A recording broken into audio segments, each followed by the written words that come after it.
네, 안녕하세요. 반갑습니다. 어느덧 아버지 센터가 5년이 됐습니다. 조은희 구청장님의 그 인사말 들으면서 감회가 새롭습니다. 5년 전에 깊은 산소 옹달샘에 오셔서 단식 명상을 하셨는데, 그때 이제 여러 가지 느낌을 가지시고, 이런 교회를 서초구에 아버지 센터, 아버지들이 행복해야 가정이 행복하고 나라가 행복하다, 이런 이제 생각을 갖고 시작을 했습니다. 그 사이에 우리가 이제 코로나를 맞았습니다. 어느 분은 그런 얘기 하잖아요. 이 문명사적인 대전환이다. 발상이 완전히 바뀌어야 된다. 발상의 대전환이 필요하다. 우리의 일상, 우리의 직업, 우리가 꿈꾸는 것, 이런 것들이 다 바뀌어야 된다. 저도 대비하고 있습니다. 이제 후반에 좀 말씀을 드릴 텐데, 그럼에도 불구하고 아무리 세상이 변해도 어떤 이 팬데믹이 다시 또 몰려와도 지켜야 할 기준이 있습니다. 세상은 두 가지인 것 같아요. 하나는 빠르게 변화시켜야 할 것과 절대 변화해서는 안 되는 것. 오늘 절대 변화돼서는 안 되는 것부터 좀 말씀드리려고 합니다. 이 아버지 센터를 만들면서 5가지 P, 핵심가치 5P를 얘기했습니다. 그리고 이 핵심가치 5P 그 에세이 공모전도 열었는데, 제가 쭉 보면서 공감하는 것들이 많았습니다. 5가지 P 아시죠? 첫 번째가 파워 오브 러브입니다.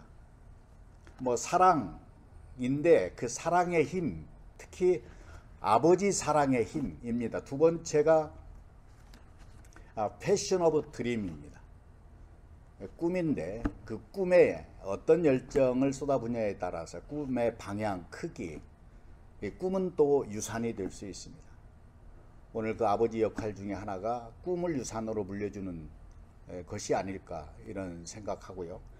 세 번째가 플랜 오브 라이프입니다. 드림은 비전입니다. 뭐 이상이기도 해요. 그런데 플랜은 계획입니다. 디테일입니다. 이 디테일이 있어야 집행할 수가 있습니다. 시작할 수 있습니다. 네 번째가 이제 프라이드 오브 패밀리입니다.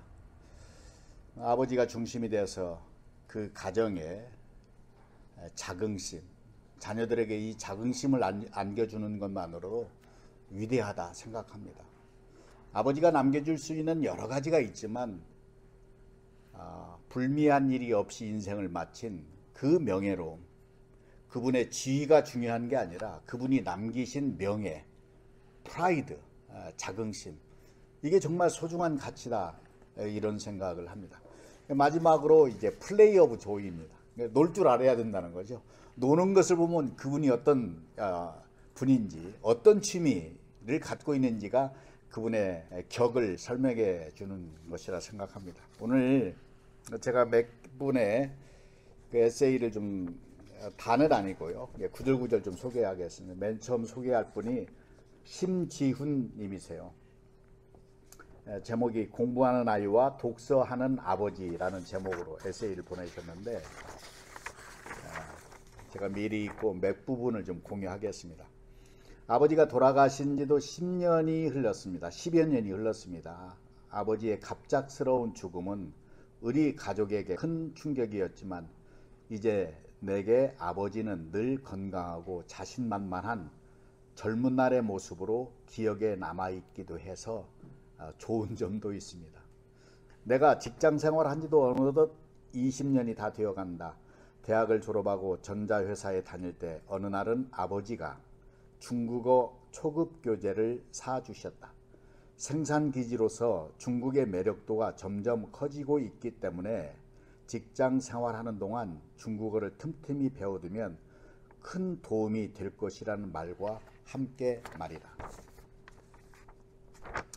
나의 아버지 생각이 날 때마다 우리 집의 가훈인 아버지보다 잘 되자를 실천하기 위해서 나는 무엇으로 해야 할까를 생각해 보는데, 나는 그 실천 방법으로 독서를 정했다. 내가 어릴 때 마루 위에 있는 책상에서 공부를 하면 소파에 앉아서 책을 보시던 아버지 모습이 눈에 선하다.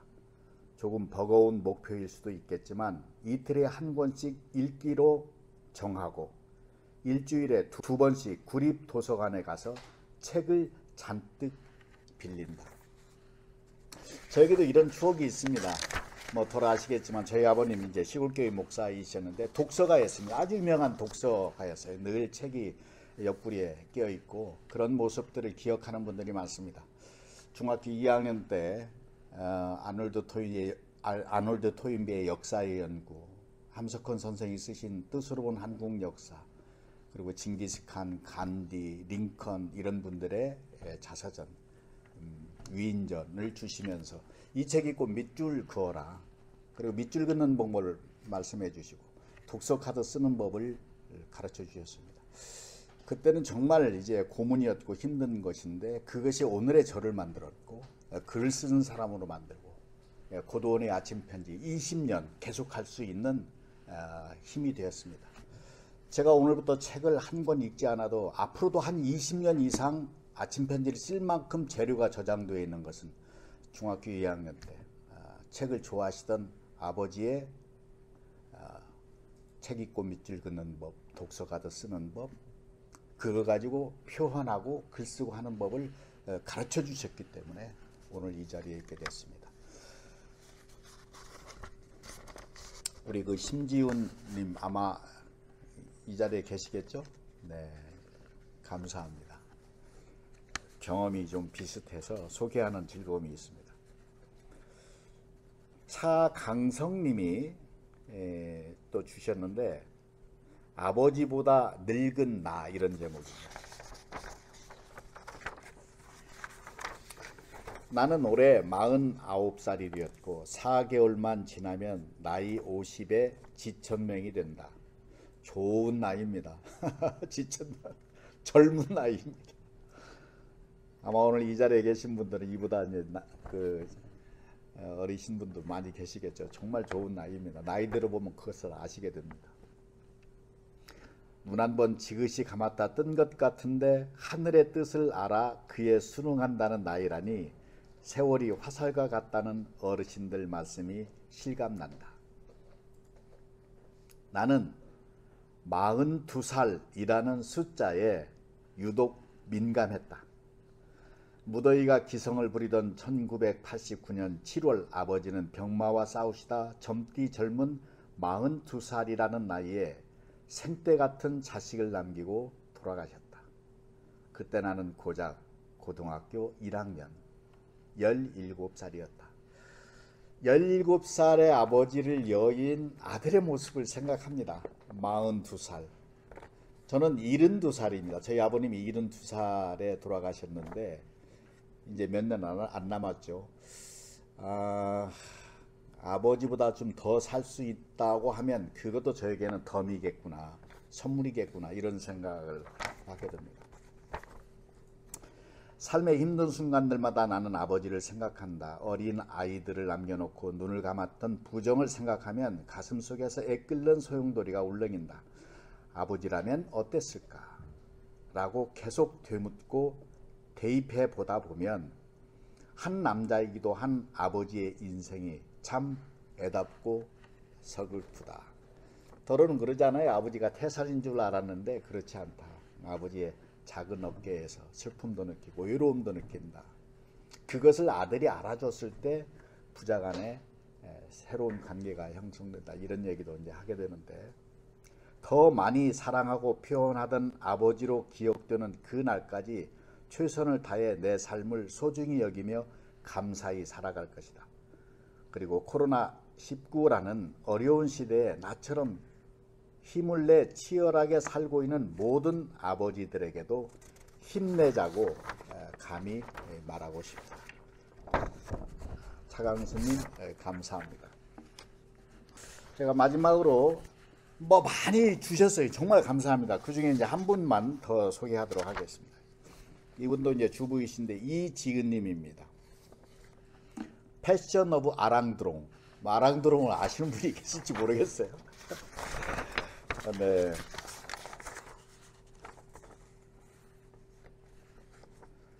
첫 구절입니다. 어디 가서 아빠 뭐 하시는 분이냐고 물으면 아랑드롱이라고 해. 아랑드롱이 뭐예요? 아랑드롱이라고 옛날에 아빠 닮은 잘생긴 외국 배우 있어. 아시죠? 프랑스에. 나는 예전에 아버지의 나이 정도가 되면 더 이상 꿈을 꾸지는 않을 것이라고 생각했다. 꿈을 꾸기보다는 어릴 적 꾸었던 꿈이 현실화되어 그 현실을 살아갈 뿐이라고만 여겼다.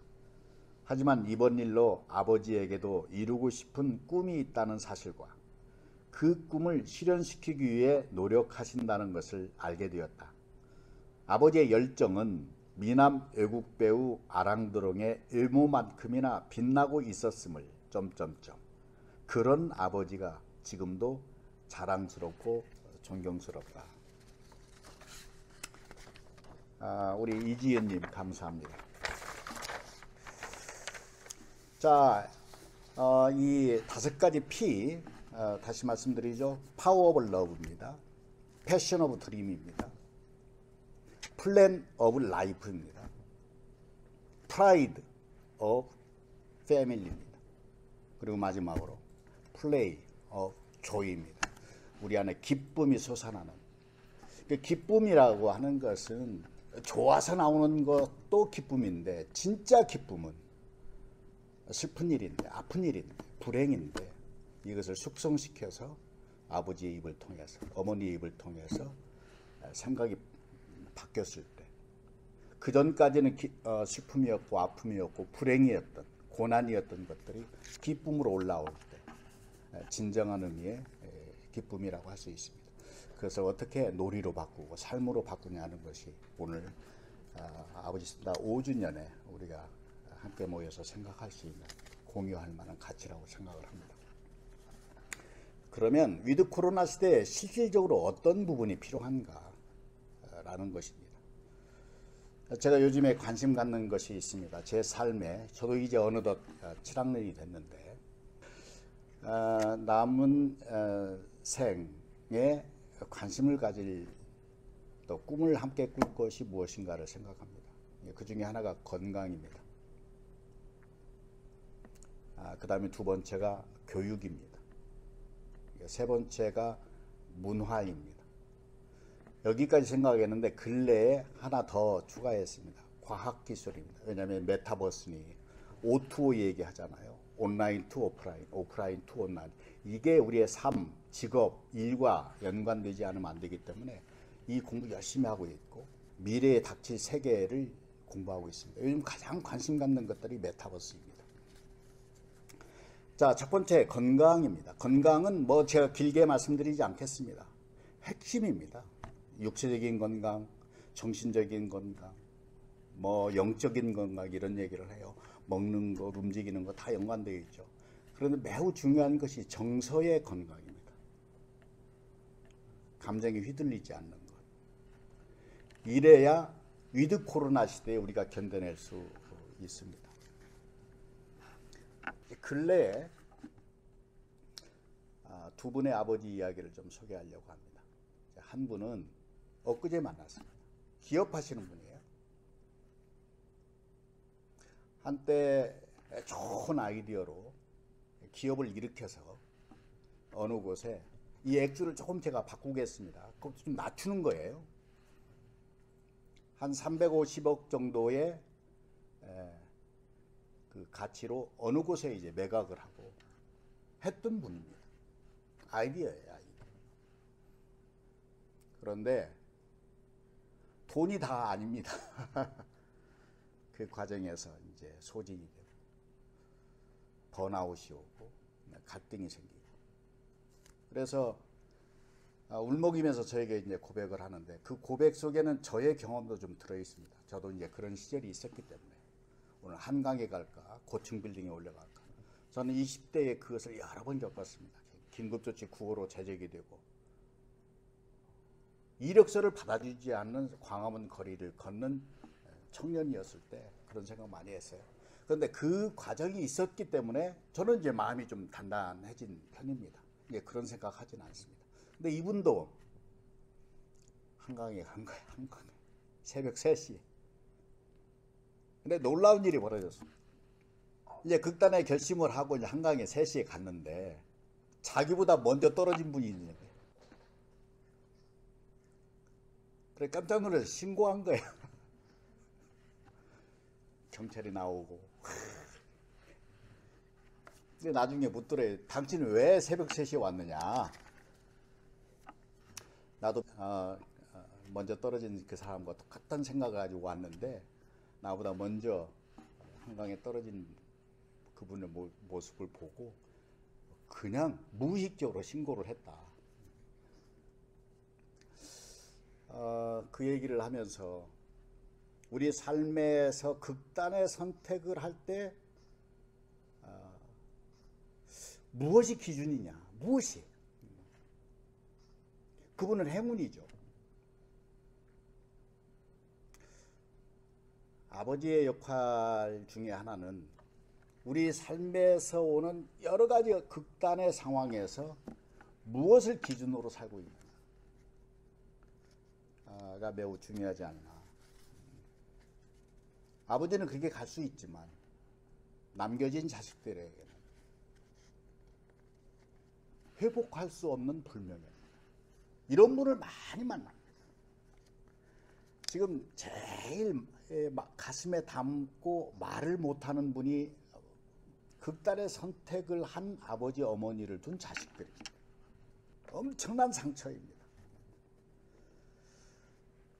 또 한 아버지 한 일주일 됐습니다. 옹달샘에 오면은 이제 저하고 요즘에는 이제 사람들이 많지 않으니까 대화를 함께 하는 시간이 있습니다. 중학교 교장 선생님이세요.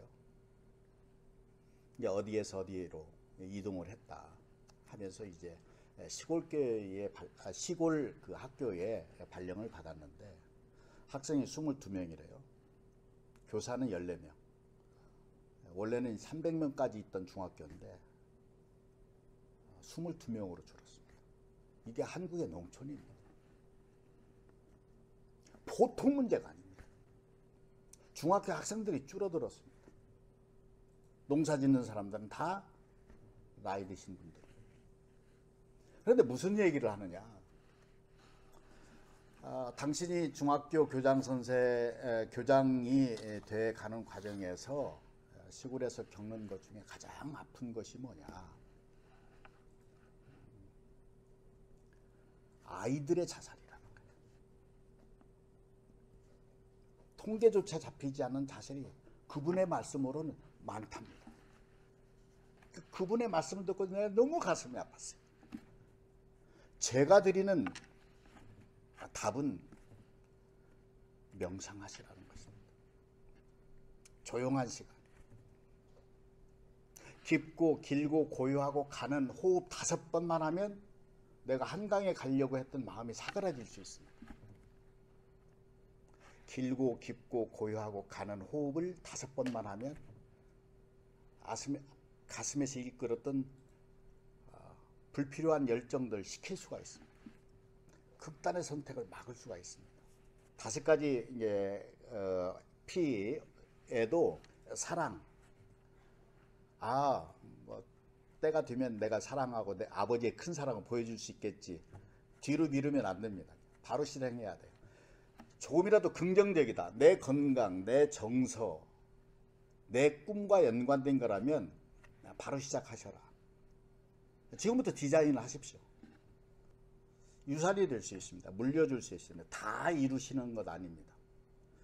그래서 모델 삼아서 제가 요즘에 꿈꾸는 것 몇 가지를 좀 소개해 드리겠습니다. 아까 말씀드린 것처럼 저의 요즘의 관심사 하나가 이제 건강이고 교육이고 문화이고 과학기술이라는 말씀을 드렸습니다. 근래에 제가 꿈넘어 꿈 국제학교를 운영하고 있습니다. 2년 됐습니다. 그 전에 링컨 학교라고 하는 10년짜리 예비 프로그램이 있었습니다. 그럼 이 토대에 요즘 이제 꿈꾸는 것이 청소년 수련센터를 준비하고 있습니다. 물론 한 2년 동안 이제 멈춰 있습니다. 어려움이 있기 때문에. 여기에 전 세계에 흩어져 있는 디아스포라, 우리도 이스라엘에요 디아스포라 프로그램이 있습니다. 버스라이트 이스라엘, 버스라이트 엑셀 이래서 전 세계에 흩어져 있는 유태인들, 청년들을 끌어다가 이스라엘에서 이제 아이덴티티라고 했잖아요. 정체성을 살리고 이스라엘 역사를 가르치고 문화를 가르치고 서로 연결하게 하고 좋은 인재들을 해서 발굴되면 기업에 취업시키고 또 어떤 아이는 학교에 무료로 학비를 대줘서 가르치고. 제가 번쩍했어요. 야, 이거 필요하다. 전 세계에 흩어져 있는 우리 800만, 750만 명의 코리안 디아스포라 가운데 청년이 200만 명입니다. 2세, 3세. 한국에 오고 싶어도 올 기회도 없고 갈 곳도 없습니다. 이런 아이 초청해서 청소년 미래센터의 핵심 프로그램으로. 그러면 이제 얼마나 많은 교류가 이루어지겠어요. 여기에 이제 많은 분들이 이제 뜻을 합하고 있어서 이제 그런 꿈을 꾸고 있습니다. 미국의 문화가 뭡니까? 1920년대 호황, 엄청난 경제적 호황을 이루면서 생기는 그 거부들이 만들어낸 문화가 지금까지 연결되고 있는 거예요. 그 전까지는 어려웠습니다. 이제는 그런 시대에 와 있습니다. 한국이 그 선두에 서 있습니다. IT 강국입니다. 이걸 보셔야 됩니다. 이것은 우리 아버지들이 관심 갖고 이 길의 개척자가 되고 중심이 되고 해야 된다고 생각합니다. 자, 오늘 이 아버지 센터 5주년 됐습니다. 저는 요즘 그런 생각을 합니다. 저도 아들이 있고 딸이 있습니다. 그 경험이 있습니다. 아픔도 있어요. 갈등도 있었습니다. 다 겪어봤습니다. 이것을 이제 내 자식에게만 하는 나이는 벗어났어요. 그 아이도 이제 커서 40이 되고 아버지 역할을 하고 어머니 역할을 합니다. 이제 저의 역할은 아마 이 자리에 계신 분 동의하시리라고 믿습니다. 내 자식에게만 국한되어 있는 아버지가 아니라 사회적 아버지. 이 경험을 다른 아버지의 자녀들, 아버지를 일찍 여인 아들, 딸, 우붓 아버지를 잘못 만나서 극단의 선택을 할 뻔한 아이를 만나서 진짜 아버지 역할을 해요. 그래서 그 아버지도 살리고 그 가정도 살리고 하는 것들이 사회적 시스템으로 가는 그런 사회를 우리가 만들 때 이 아버지 센터도 의미가 있는 것이고, 코로나 아니라 그보다 더한 팬데믹이 와도 우리는 그곳에서 희망을 찾을 수 있다. 그런 생각을 하면서 오늘 여러분 앞에 잠깐 말씀을 드렸습니다. 그래, 감사하고요. 최재원 님이 선생님 아버지의 가장 중요한 역할은 무엇일런지요? 말씀 다 드렸는데. 거시적과 미시적 관점에서요. 제가 말씀드렸다고 하는 것은 거시적 관점, 아까 꿈 얘기 했고요. 그 한 예로 제가 요즘에 꾸는 꿈, 이게 다 이루겠다는 게 아니고 앞으로 제가 열심히 할 수 있는, 더 건강하게 살아서 5년, 10년, 뭐 20년 토대를 닦고 물려주는 그런 꿈입니다. 디자인은 함께 하는 것이죠. 그러니까 디자인은 나이 든 사람이 갖는 경험과 뭐 해안이라면 해안, 선견지명이라면 선견지명, 이런 것들이고, 여기에 반드시 젊은 사람들의 감각이 더해야 됩니다. 이것이 이제 결합되어 있는 꿈, 마스터 플랜. 그러면 이 마스터 플랜이 만들어지면 뭐 기본 계획이 들어가고, 뭐 실행 계획, 뭐 실사 계획, 이런 얘기를 하잖아요. 그 다음에 이제 집행하고, 집행은 아주 작게 시작해도 괜찮습니다. 왜냐하면 마스터 플랜이 있기 때문에. 이게 이제 거시적 관점이라고 할 수 있고, 우리 아버지가 자식들에게 아버지가 생각하는 이 세상, 미래의 모형, 아버지의 관심을 자녀들하고 함께 나누면서 그 꿈을 하나 만드는 게 거시적이 아닐까 생각하고, 이게 미시적 부분은 제가 말씀드린 거예요. 건강하시라는 거예요. 정서의 건강, 감정에 휘둘리지 말고, 그래서 산책하시고 명상하시고 호흡하시고 좋은 음식 드시고 더러 운동 좀 열심히 하시고, 그래서 마음의 건강, 정신의 건강, 육체의 건강, 영적 건강, 이것이 가장 이 코로나 시대에 필요한 것이 아닌가 생각합니다. 박종원님, 오늘 강의 가족의 아버지를 넘어 사회의 아버지가 되자로 받아들입니다. 네, 우리 사회에 어른이 없다는 말을 많이 듣는데 사회에 좋은 어른이 되기 위해서 먼저 가족의 좋은 아버지, 더 나아가 우리 사회의 아버지가 되시라는 강의로 받아들였습니다. 맞습니다. 그 사회적 아버지가 되는 그 전 단계는 실제 그 가정에서의 아버지의 역할에서 좀 숙성이 돼야 제가 말씀드린 몇 가지 어떤 탓, 기본, 원칙 이런 것들을 갖고 가시면서 뭐 시행착오도 있고 실패도 있지만 그것을 견뎌내는 경험이 있어야 뭐 좋은 사회적 아버지가 되지 않을까 생각합니다. 아버지의 권위와 위상이 퇴보되고 있는 현실입니다. 보통이 아닙니다. 보통. 뭐 선생님의 권위 뭐 이런 얘기하는데 아버지의 권위가 그래서 오늘 이 자리가 필요하고, 그 조니 구청장이 말씀하셨는데 이 아버지 센터가 전국으로 확대되는 것을 꿈꾸는데 저도 그거 꿈꾸고 있습니다. 네, 감사합니다. 김태훈님, 익숙한 이름이네요. 사춘기 자녀와 원활하게 잘 지내는 노하우가 있을까요? 이거 제가 놓친 겁니다. 제 자녀들이 사춘기일 때 저는 새벽 3시에 가서 밤 11시에 12시에 왔던 신문기자, 사회부 기자, 정치부 기자를 했기 때문에 제 아들이 그래요. 아저씨인 줄 알았대요. 아저씨. 아버지 얼굴을 본 적이 없으니까. 그래서 놓친 게 많습니다. 아버지 열심히 살았는데 열심히 산 만큼 자식들은 놓친 게 많아요. 제가 산티아고 순례길을 걸으면서 그 부분이 여러 편린들이 생각나서 통곡한 적이 있습니다. 내가 놓쳤구나. 기댈 곳이 없기 때문에 뭐 공감하시죠. 기댈 곳이 없고 빽이라고 하잖아요. 없으니까 어떻게 해요?